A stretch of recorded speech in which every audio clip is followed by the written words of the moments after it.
আমরা বিরিয়ানি বানাচ্ছি বাড়িতে। চাল ভিজিয়ে দেওয়া হয়েছে, মাংসটা ম্যারিনেট করে রাখা আছে টক দই দিয়ে।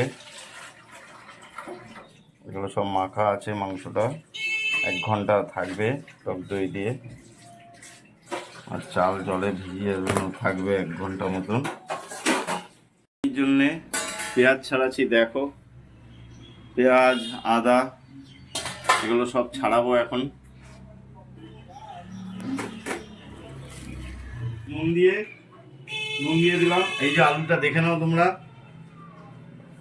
আমরা 4 জন মেম্বার বাড়িতে, ছেলে মেয়ে স্বামী স্ত্রী, তাই সেই হিসাবে করে আলু দিয়েছি। গ্যাস জ্বালিয়ে বসিয়ে দিচ্ছি। জলের ভেতরে একটু নুন দিয়ে দেবো, যাতে ভাতটা নুন হয় একটু। আর 2টো গরম মশলা থেকে 2টো, এই দেখো এটা দেবো যাতে ভাতের সেন্টটা ভালো হয়। আর একটু তেল দিয়ে দেবো যাতে ভাতের সাথে ভাত না লেগে যায়।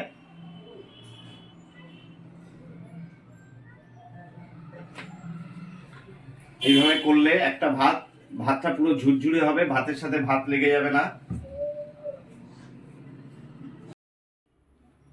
গ্যাসে বসিয়ে দিয়েছি আলু সেদ্ধ বিরিয়ানি। কাটতে গেলে যে চোখে জল আসে, কত কষ্ট হয় রান্নাতে।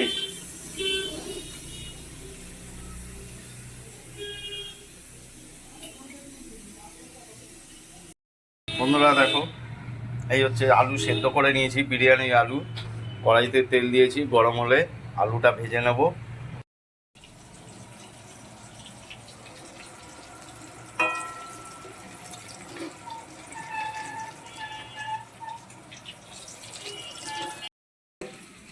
আমরা বিরিয়ানিতে দেরাদুন রাইস আতপটা ইউজ করি, কারণ ওইটার ভাতটা লং গ্রিন, এটাকে বলে লম্বা লম্বা ভাত হয় বিরিয়ানি।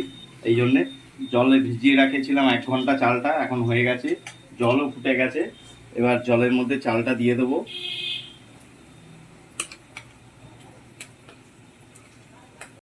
তেল দিলাম। এই যে চিকেন, এবার চিকেনটাকে রেডি করা হবে। মশলাপাতি সব নেওয়া হয়ে গেছে। এই যে পেঁয়াজ, মাংস তেলে দেওয়া হয়ে গেছে।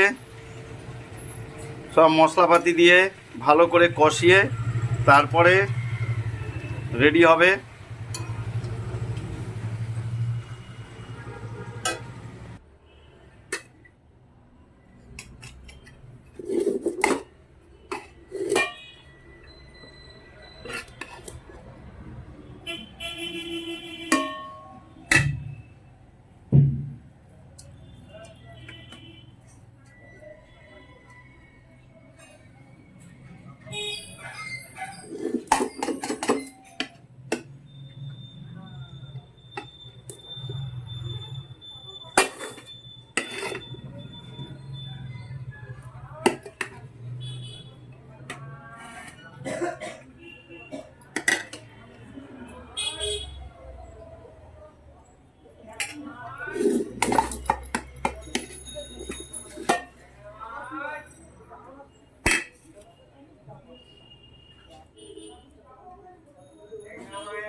ঠিক আছে বিরিয়ানির, এবার চালের উপরে ভাতের উপরে দিয়ে দেবো।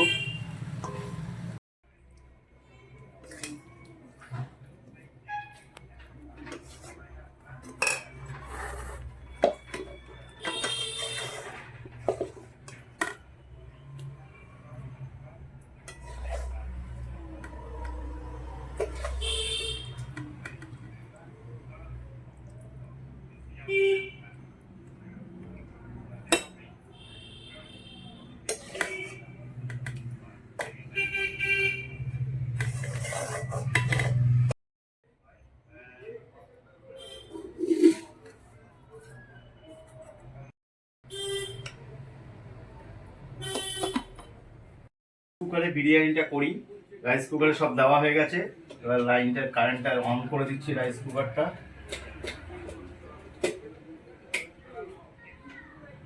অন করে দিলাম, রাইস কুকারে হয়ে যাবে বিরিয়ানিটা।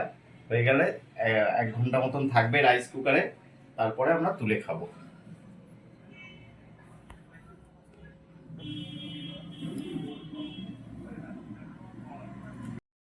বাড়াও হয়ে গেছে, পেপসি দিয়ে বিরিয়ানি খাবো আমরা এখন। দারুণ হয়েছে, খেয়েও টেস্ট করে দেখি। ও অসম, দারুণ। সব কিছু ছাড়া এটা ঘরোয়া বিরিয়ানি, আমরা কোনো রং দিইনি, কোনো সেন্ট দিইনি, কিচ্ছু দিইনি, প্লেন বিরিয়ানি।